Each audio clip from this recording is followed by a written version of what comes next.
Mostly comedy. Love it, love it. Mostly comedy.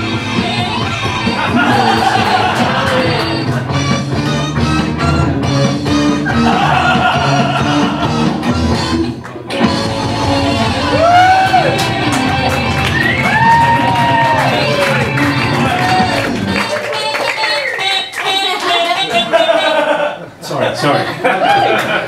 Good evening, ladies and gentlemen. Hello. Good evening. I said hello. Come on. Hello. And welcome to this another Mostly Comedy. We are Mostly Doggett and Ephgrave. Oh yes. Happy New Year, everybody. Happy New Year. Dave, did you have a nice Christmas and New Year? I had a fab Christmas and New Year. Glyn. It's funny you should ask me in an entirely spontaneous way. I've got a little slideshow to illustrate my Christmas and New Year. Yeah, I went to stay in Liverpool for a couple of days. Yeah, we stayed in the Hard Day's Night Hotel. It's Beatles themed. Here's my room.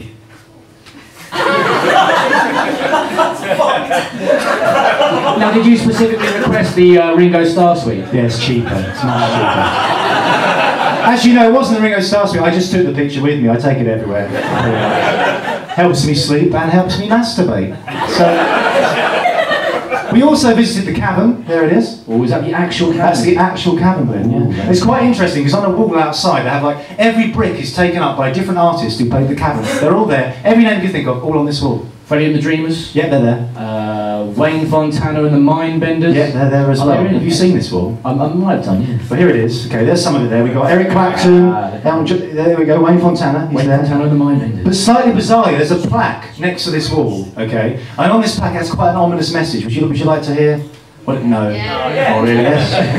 Okay. It says this. Two performers who played the Cavern Club between 1957 and 1973 have had their bricks removed, taken away, cast asunder. Who are these people? Do you want to know who these people are? Love you handle this. Okay. Gary Glitter and Jonathan King. This plaque is sponsored by the Daily Mail, ladies and gentlemen.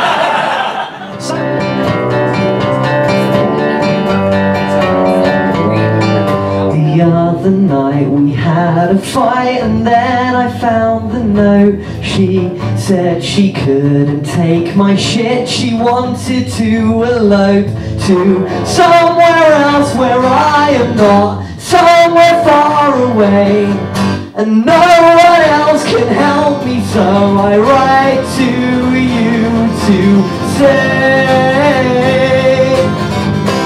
dear writing, please help me.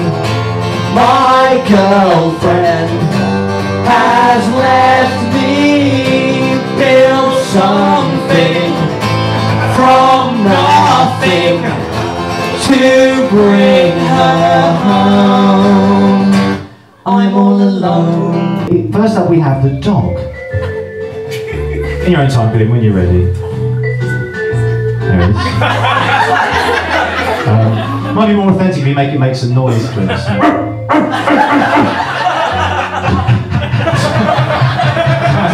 Very good. Okay, scrap that. Now we're going to have the moose, Glyn, which we saw before. Let's see that. Look at that. I'd like to point out he hasn't got real animals behind here. They are his hands. Remember to toss your hands backwards and forwards to make a moose-like effect. There we go. Give it up for Stav, come on! The last time I did a gig here, it was about 2 months ago. It didn't really go well, kind of died on my arse. Deja vu. Biggest laugh of the This guy kind of had a go at me. I wasn't obviously in the best of moods anyway. And he had a go at me about a joke I made about goldfish. Basically, I did some really crap joke about banging on the tank of goldfish, and this offended him. Now, what worried me about this wasn't so much that he was offended by that. It was the fact that I'd also made a joke which implied I raped my cat. And he didn't mention that. Now, what I'd like to do this evening is take a kind of straw poll from you, the people of Hitchin, and just kind of see what you think is worse. Goldfish violence or cat rape? I'd like to boo to show me which you think is worse. So, goldfish violence. Boo! Quite bad. Cat rape.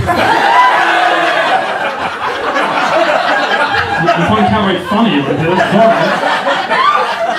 should we try one more? Goldfish violence. Now ready. Large man in the crop. Raindrops keep falling on my head, but that doesn't mean my eyes will soon be turning red. Crying's not for me, cause, well, I'm never gonna stop the rain by complaining, because I'm free. Nothing's worrying me. I'll go around the side with it. Play the solo, here we go.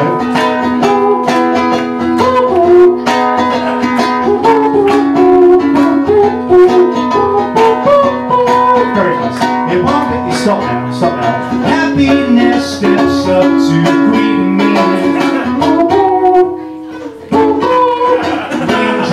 Let's finish now.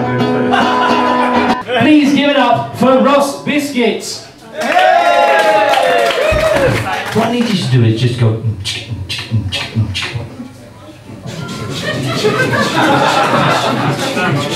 Anybody who isn't going you just go boom, boom, boom. I'm liking that already. I'm going to do an impression, but what I'm going to do, because I'm shit at impressions, is I'm going to tell you who it is when I get there. Just so there's no confusion, okay?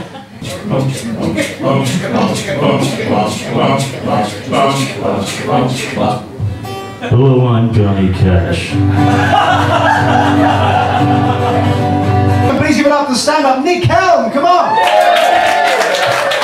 I do stand-up comedy, and what happens is they say you look tired because you've just come back from a gig in Taunton, right? And you say, yeah, I did a gig, and they said, what sort of gig? And then you say, well, I was a comedy gig, and they said, oh, we'll all come and see you next time you're local. We'll have a staff jolly, right? And they do, and invariably you're in a very brightly lit room, right, next to a pool table with people heckling you, and there's like 3 people there, and everyone you know from work, and you just think, and then the next day you get introduced to someone, right, and they say, this is Nick, he's a comedian, he's not very good. And you have to leave your job, right? So, my work, right, we've got these plasma screens, right, and it's an open plan office, right, which is great. It's in no way an infringement of your personal trust and respect from your manager, right? So we've got these plasma screens. I've worked out that if you minimise the size of your window to the shape and size of your head, you can go on Facebook all day and no one will notice, right? You just have to stay really, really still.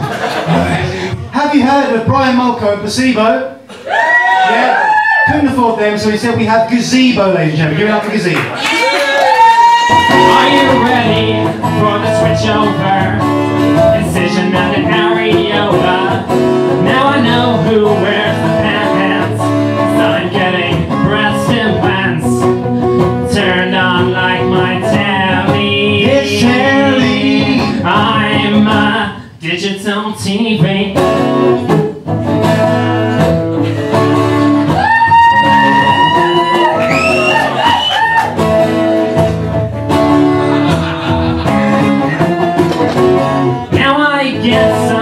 Sometimes people just don't get my ways. Call me things like Bloody Pablo! Queen of all the gays. But I have a way of dealing with people so upfront. Yeah. Take them to one side and whisper, I'll fucking have you, you fucking kid. Thanks for being a wonderful and see you in the 90th February. Good night. Thank you very much.